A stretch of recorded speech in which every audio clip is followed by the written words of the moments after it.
Obviously, as you know, I sound different here this week, recording on Skype via my phone. So things do sound a little bit different here with the show. A lot of stuff going on here. Very busy week, to say the least, doing a lot of stuff with regards to that 2020 MLB betting guide, which you can still only find exclusively at BangTheBook.com because for some reason, Amazon being very slow to approve and process that and put it up. Hopefully that happens here today, maybe over the next couple of days. But for right now, over at BangTheBook.com. In fact, I tweeted on my Twitter account at Skating Tripods this morning with that link to the PDF. If you click that link, it will automatically download that PDF file for you. So that's the way to get the guide all in one place. But of course, you can scan around over at BangTheBook.com. Look at the individual articles for all 30 MLB season win totals, plus all the futures stuff that I have in this year's publication. Also over at the website, we've got daily NHL from Parker Michaels, college basketball, NBA, soccer, tennis, you name it, NASCAR. We got it over at BangTheBook.com, your one-stop shop for sports betting news and information. Finally, as you know, this and every edition of Bang the Book Radio, presented by our friends over at DSI Sportsbook. BTB and the number 200 is that promo code. 100% deposit match bonus for the sportsbook, 100% deposit match bonus for the live casino at BetDSI. It's only a game until you bet it. So with that, we go ahead and get into today's version of the Bettor's Box. Like I said, going through the AL West here today with the 5 and Fly segment. Won't have the timer on my phone because, well, I got my phone to my ear here as I'm recording today's segment. So I'll do the best I can to stick to about 5 minutes here on all of these teams. And we go ahead and start here with the Houston Astros. Season win total 94.5 for Houston. Obviously, this has been adjusted down. You lose a guy like Garrett Cole. You've got a very strange dynamic here this season for the Astros. I mean, we don't really know how all of this is going to play out. We assume that they're going to go with that us against the world type of mentality. But, hey, I mean, they're going to be vilified in every road ballpark they go to. Going to be a very uncomfortable situation throughout the course of the season. And also, too, I mean, look, this team just isn't as good. You don't have Garrett Cole. You don't have that 1A or 1B, whatever you want to call him, to Justin Verlander. You're putting a lot of eggs in the Lance McCullers basket. You got to wonder about that.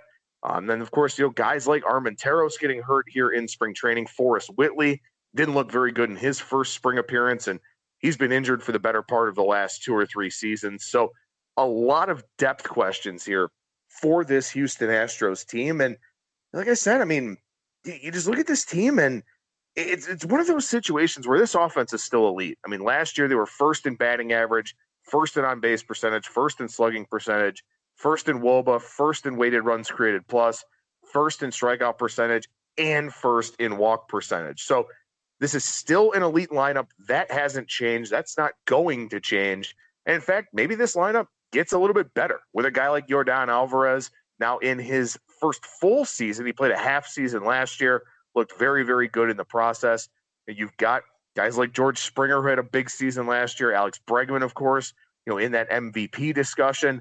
A lot of talent here with this lineup. And now you're going to ask this Houston lineup to out-hit the opposition. And look, when you get into those situations, I think when you've got an elite offense, a top 3 offense in Major League Baseball, the pitching staff doesn't need to be great for this team to win the division. Now, that being said, 95 is a pretty high season win total with an upgraded AL West as a whole, except for the Seattle Mariners, who I'll get to here in a couple of minutes.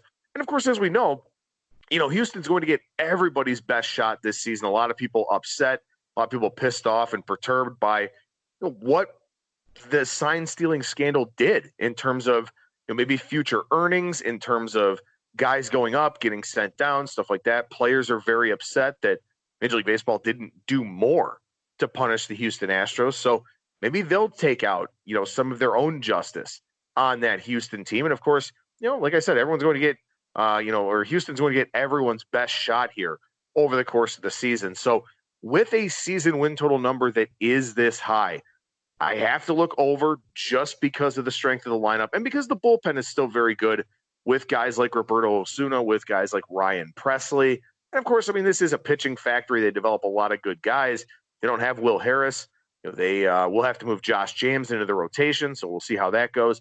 Questions all over the place for the Houston Astros, but again, with the strength of that lineup, with the strength of that organization in terms of player evaluation, in terms of generating depth, in terms of maximizing the guys that are there, it is tough to expect this team to take a really massive drop off. So, yeah, I would have to look at the over here, but not a play I'm super excited about. And also, too, from a game-by-game standpoint, I'm not sure what I'm going to do with this team. You sort of wonder if they hit some adversity early on in the season. How does that go? How does that play out for them? Because this is a team last year that did not face much adversity at all. I mean, they had a couple prolonged losing streaks, made up a big percentage of the games that they actually lost. So you look at this team and you have to think that, they are built still to avoid those long losing streaks, avoid those long lulls. But, as we know, sometimes things don't really work out the way we expect them to in Major League Baseball. So I would lean over with Houston, but, again, I think this is a team that will obviously take a pretty clear step back here for the 2020, season. Next up, we take a look here at the Los Angeles Angels. Season win total 85.5 for this team. And, hey, they finally got some help from Mike Trout.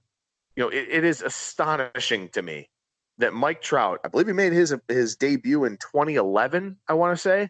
He has 15 career playoff plate appearances as the best baseball player on the planet. And, this is one of those situations where you like to think that the Angels will go as far as Trout will carry them. I mean, Trout's won 3 MVPs. He's had an on-base percentage over 400 every season in the major leagues. And he just isn't enough to take this team to where it needs to go. Now they get Anthony Rendon. They get back Justin Upton. They get guys like Julio Teheran and Dylan Bundy to sort of help out with some of their depth on the starting pitching side. This is a team that has a newfound ceiling now with a player like Rendon, who's going to be a 400 on-base percentage guy, much like Trout. They're going to have a lot of traffic on the bases. This season, the ceiling for the Angels this season comes down to two things. The first is what happens with this starting rotation. Last year, they didn't have a single guy make more than 18 starts. They had 19 different pitchers make a start last season, and they were one of those teams that did utilize the opener quite a bit as well, but that was by and large out of necessity. Tyler Skaggs tragically passed away. Andrew Heaney not healthy again. Griffin Canning was hurt. Guys like Trevor Cahill just not super effective. He's also a guy that battled injuries. It was a difficult season in a lot of different ways for the Angels. Now they wipe the slate clean. They go from Brad Ausmus to Joe Madden. And look, I'm not a Joe Madden guy. I early on, he was very cutting edge. He was very analytically savvy. He was a guy that, sort of pushed the envelope as a manager, kind of one of the first of the new school guys. Lately, though, he's kind of become a crotchety old man. Maybe things just got stale in Chicago. Maybe it just wasn't a good fit for him anymore. Maybe Los Angeles now a chance to start over a little bit, but not a great hire. It's not one that I necessarily love, but the personnel on this team is better. And you've got guys like Shohei Ohtani, Tommy La Stella, Brian Goodwin hit a career number of home runs last year. They bring in Jason Castro, who grades very well from a contact metrics standpoint. All of a sudden, this is an offense that starts to look a little bit decent here. And look, I mean, this is an offense that even with the Mike Trout numbers, still fails to be league average more often than not. Now I think they can be an offense that makes a big leap, at least league average, likely a good bit higher. Now they are top heavy with Trout and Rendon. They're going to have to stay healthy in that regard. But, you look at the pitching side here, and I think if you get an average pitching staff, this is an Angels team that was on pace to win about 85 games last year before they just wore down emotionally and physically late in the season. But now you've got a team that can score some runs, a pitching staff that could be a little bit better. Julio Teheran is not a guy that the market loves, a lower ERA, higher FIP, higher XFIP kind of guy. But he's a fly ball pitcher in a place where it's great to be a fly ball pitcher. And so are some of those road parks, like in Oakland, like a Seattle, something like that. Texas isn't going to be as detrimental to fly ball guys now that they've got an enclosed ballpark, which I'll talk about again in a few minutes here. The Angels at least have some hope now, and that's a lot more than they've had over some of these previous seasons. So, when I look at the Angels here, I mean, I think I've got to look at the over. 85.5 is a pretty lofty number, but again, I mean, they've got two of the best players in the American League, two top 10 players in the American League in Trout and Rendon. You don't need miracles from a lot of other guys when you've got players that can shoulder the load like that. And I think that they will be better in a lot of different areas. And if the pitching staff does make a little bit of a leap, and it is a possibility. I mean, Griffin Canning has shown signs. Andrew Heaney has definitely shown signs. They can be a little bit better. I don't think that they're a division contender. I don't even think that they're a wild card team. But 86, 87 wins, I think, would be a nice leap for this team. But I will say this. Of the season win total picks in my guide, Angels over 85.5 is about the lowest on the confidence level that I've got, because this is still a big leap for this team, and it's still a pitching staff that is going to probably finish average or worse as far as Major League Baseball goes. So this offense has to take that big jump. I'm not sure that's going to happen, but if I was in a season win total pool or something like that, I'd probably like to go over the total there. But by the thinnest of margins for that one.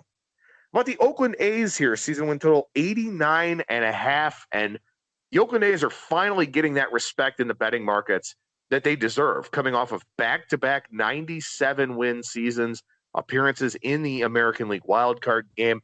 And that is a flaw in the system here. I mean, this team's won 194 games over the last 2 years, and they've played 2 playoff games. Now, obviously, they're chasing Houston. It's a race for second place in the American League West the last 3 years here. Maybe not necessarily this year, but for Oakland, it's a bummer that they don't have that ace. They don't have that guy that they can throw out there in a win-or-go-home situation, and they've struggled with that here in their 2 wildcard game appearances. But as far as a season win total standpoint goes, I mean, this is a very, very good baseball team. Probably the best defensive team in the American League. If not the best, they'll be in the top 3. And all of a sudden now, this offense has a much higher, this pitching staff, has a much higher ceiling now. They've got a lot of pitch to contact guys. And while that works in their ballpark and while that works with the defense that they have, I'm not big on pitch to contact starters. I mean, this is a league where you've got more strikeouts than ever. Last year, we saw the big home run spike. You have to miss bats. You have to put guys away with the strikeout. And the A's haven't had those guys, and they've still been very good in spite of that. Now they get a Jesus Luzardo. Now they get an A.J. Puck. Now they've got Sean Manaea back, who doesn't have great strikeout rates, but they're better than a lot of the other options there for the A's. That's going to elevate this team because they're already not allowing a lot of hits on balls in play. You start taking away some of those balls in play. You keep that elite defense. You can elevate a pitching staff, and the Oakland pitching staff could be elevated quite a bit here. We know the bullpen is very solid for them, and the offense is very good too. You look at weighted runs created plus, they were 5th last year in that metric. It is park adjusted, so it does factor in how hard hitting is at Oakland Coliseum. But this is a team that, again, I mean, they do things so intelligently because they have to. They don't spend a whole lot of money. They're not big players in the free agent market. They've got to be creative. They've got to be smart. They've got to push the envelope and be cutting edge, and they do that. And those are the types of teams that I do like to back. Now, with all of that being said, this is the first time in 4 years I've not had any action on the Oakland A's over because the market has finally corrected itself. That win total up at 89.5. And they could still very well go over. It wouldn't surprise me at all. But I just don't think that there's a whole lot of betting equity in it anymore because it's a lot closer to their ceiling than their previous 2 win total numbers have been. So very, very good team, a deep team. They're not really a star-laden team. If Matt Chapman got hurt for a long period of time, that would hurt quite a bit because he's the best third baseman defensively and a very good offensive player.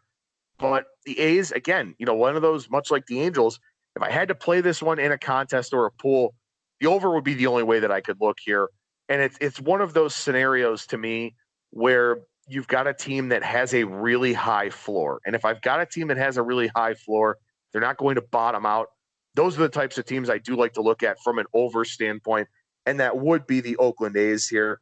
And, it's one of those things too, where the only thing I think could hold this team back is health. And I have a very hard time with season win total bets, or any future really for that matter, of gambling on health because there's so much variance just inherently with the game of baseball. And that's the worry here for this team. They had 2 openers last year in their 162 games. 12 different starting pitchers had to combine to start the other 160 games.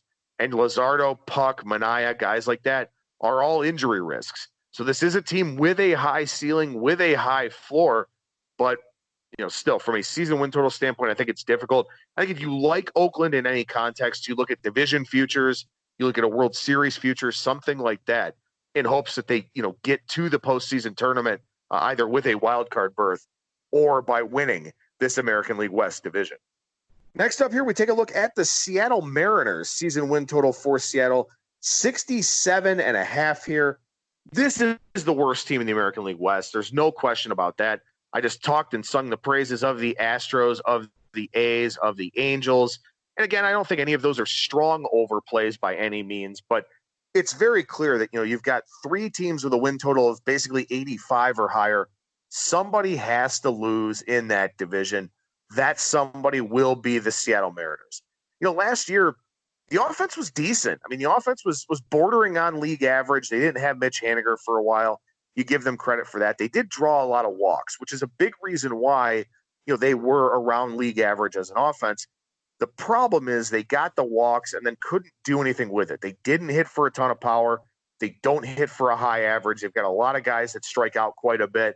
They've lost some of those guys that strike out a lot. They've also lost some of their worst defensive players, like a Domingo Santana, like an Omar Narvaez. But still, I just don't have high hopes for this team. This is not a team with a high ceiling. This is a team with a very low floor, a team that doesn't have a good pitching staff, a team that just doesn't have a good lineup. Not a whole lot of things to really like about the Seattle Mariners here for this year. And again, keep in mind, too, this is a Mariners team last year, started 13-2. They only won 55 games the rest of the way over their next 147. So they played at a low 60s win total clip after that 13-2 start. So that's one of the many reasons why I do like the under for the Seattle Mariners. Have already played this one. It's a situation to me where this is just a team that, again, doesn't have a lot of upside on the pitching staff. Yusei Kikuchi has just not been a good fit here. 6.50 ERA over his last 21 starts. Marco Gonzalez is a guy that outpitches his advanced metrics, but still not a guy that I like in a whole lot of different contexts. Pitches well at home. T-Mobile Park is a pretty good pitcher's park still. A guy like Gonzalez can survive there. But I just talked about this with regards to the Oakland A's. They have an elite defensive team. So the low strikeout rate for their pitchers isn't nearly as problematic as it is for the Seattle Mariners, because the Seattle Mariners are not a good defensive team. They don't have strikeout upside for the pitching staff. Very concerning. Very, very concerning there for the Seattle Mariners, because you need to miss bats in this current age of Major League Baseball, and they don't do it. And if you're not going to miss bats, you're going to give up a lot of runs. If you give up a lot of runs, you better have an offense that's able to compensate for you. And the Mariners just don't have that. And this is a team, too, that they didn't use a lot of young guys last year. They've got a lot of young guys on the 40-man roster, but they haven't really graduated to the big league level yet. We haven't really seen much from guys like like Evan White, a guy like Lewis that they have there. His first name escapes me right now.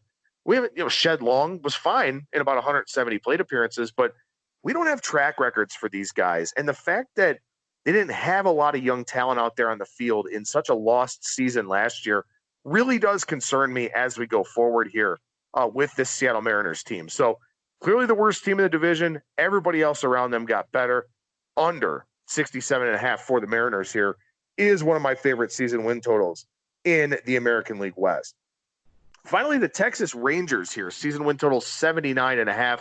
They pick up Corey Kluber, a guy that, as I've mentioned before here on the show, and as I wrote about in my 2020 MLB betting guide, I'm not really big on Corey Kluber. There was a decrease in command, a decrease in velocity.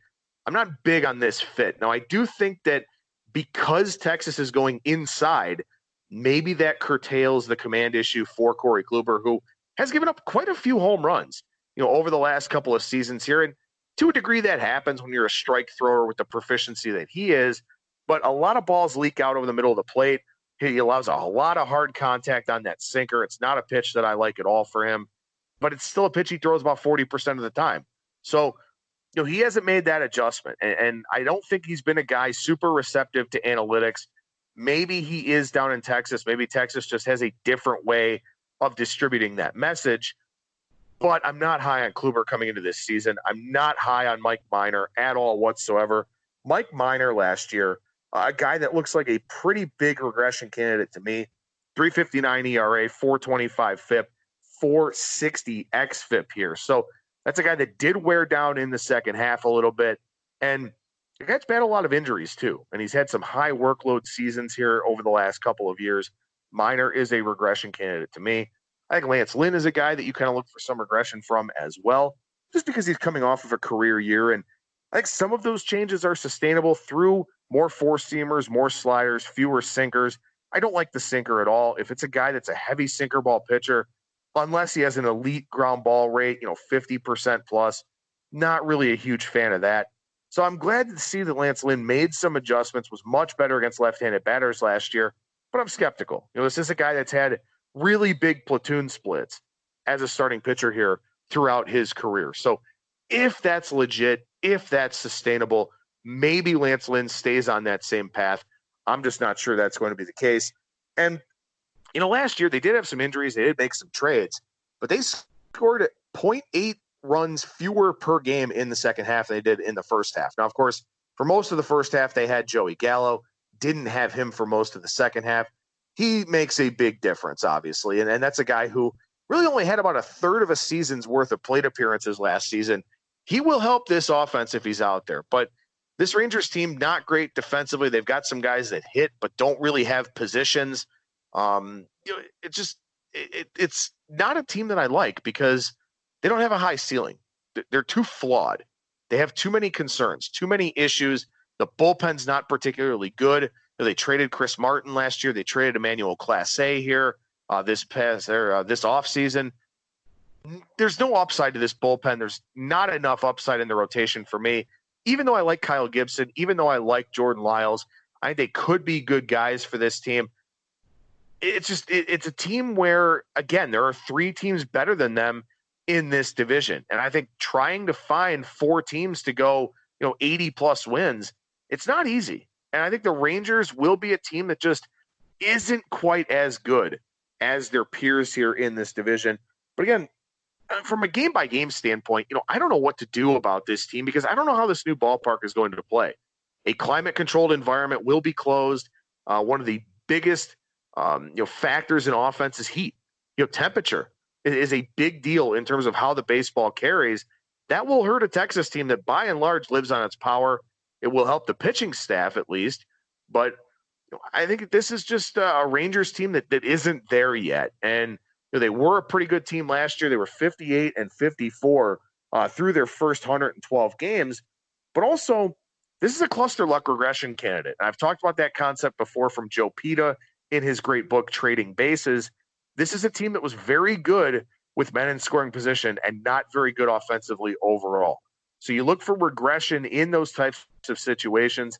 They were a 78 and 84 team with their actual record, but 71 and 91 according to base runs, which again is that context neutral alternate standings environment. That's one of those things that does worry me here quite a bit about the Texas Rangers. So under would be the play there for me, under 79.5. And with that, we'll do the 5 and fly here for the National League East coming up on Monday. We'll talk about the 5 teams there. Should be a whole lot of fun in that segment. Finally, real quickly here, we'll roll through some spring training injury news and notes. And of course, not too long after I posted the Bettor box there for Monday, news came down that Luis Severino going to miss the full season with Tommy John surgery. Big blow for the Yankees, obviously. At least they've gotten some positive news here this week about James Paxton. He's likely to come back here in early May. That will be a nice addition for them when they do get him back. But now you're without Severino. You're without Domingo Germán for the first half of the season. The Severino thing is a real bummer. I mean, that's a kid that's got substantial upside. And that's a big thing, too, is that's a guy that has elite upside. I mean, he has front of the rotation upside. And there are some prospect arms that are pretty good for the Yankees. Davy Garcia going to get a chance to make a spot in that rotation there. But he doesn't have the upside right now that a guy like Severino has in all likelihood. So when we talk about season win total bets or futures types of bets, the Yankees' ceiling has now gotten lowered by the Severino injury. Giancarlo Stanton is hurt once again. by the Domingo Germán suspension, stuff like that. You start adding all this stuff up in the aggregate, and it becomes more and more difficult for the Yankees to reach those lofty expectations that were set out by their season win total line, which, again, was in triple digits. And I tend to shy away from playing win totals that are extremes, both on the high end and the low end. I would have said, 2 weeks ago, and I did even say in my guide, Yankees over would be the lean there. But at this point in time, without Severino, I think my tune has to change here. I think you'd have to look more towards the under with New York. Again, it's not being flip-floppy or wishy-washy or anything like that. It's just that things happen in spring training. And a lot of times those aren't going to be good things because you're generally going to be talking about a lot of different injury situations. Not an injury situation, but an illness situation that Chris Sale, likely to start the season on the DL for the Boston Red Sox, the IL, whatever the hell they call it now. But he's been sick. It's not necessarily an elbow thing, but I think there's also the chance here, too, that maybe this is kind of a little bit of a PR spin move. Just don't want people to panic about Chris Sale. Ticket sales are already down anyway off the Mookie Betts trade, stuff like that. I think there's a chance that maybe Sale feels a little bit of discomfort. They're going to take it easy with him, something like that. Maybe it is just the illness. Maybe I'm just jaded. But obviously that would be a big missing piece, to say the least, for Boston, however long Chris Sale is going to be out. Sir Anthony Dominguez, a name that most of you probably don't know, should be the primary setup man for the Philadelphia Phillies this year. He's not back to throwing yet. And that's problematic because this is a Phillies bullpen with a very, very low ceiling. I talked about that on a Wager Talk video yesterday. I don't like the Phillies at all. I've already bet their season win total under. They're in the 84.5, 85 range here. Don't love the bullpen. Don't love a lot of things about this team. But I mentioned in the guide that Sir Anthony Dominguez was like a free agent signing because they didn't really upgrade the bullpen at all. If he can't go, that is definitely an issue for them because they're already very thin on depth in that bullpen. And a guy like Dominguez would have been a really, really big piece for them. Finally, speaking of bullpen things, came out today that Emmanuel Clase for the Cleveland Indians going to miss 8 to 12 weeks with the same injury that Mike Clevenger suffered, a strain of an upper back muscle. It's been a bad spring training for the Indians. Clevenger tears his meniscus. Now this Clase injury.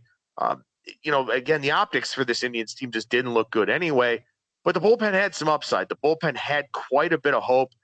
Clase was one of the ceiling guys for that bullpen. And look, it's not a make or break type of thing, but again, these little things, these little bits of adversity keep adding up for the Indians. It has not been a fun spring training for them, and we've still got 4 weeks of it or so left to go. So not a real great look for Cleveland right now.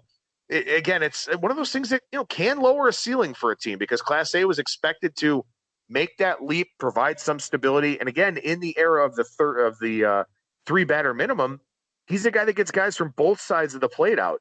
And the Indians have a very platoon-heavy bullpen. Class A is a big loss. I mean, of all the relievers they can't afford to lose, he's probably second to Brad Hand. Now they lose him here until probably late May, I would say. Unlike Clevenger, who had to get built back up down in the minor leagues and with side sessions and stuff, relievers can kind of bounce back a little bit quicker. They kind of go in shorter bursts. But still, a big loss for the Indians. And again, no news is good. No news is good news when you talk about spring training, and obviously a lot of disappointing things here happening so far all around the league. But like I said, the 2020 MLB betting guide over at BangTheBook.com in PDF form, in individual article form, and hopefully we'll get that thing up here on Amazon today or tomorrow. But make sure you tune in on Monday for the new edition of the Bettor's Box as I talk about the National League East with that 5 and Fly segment.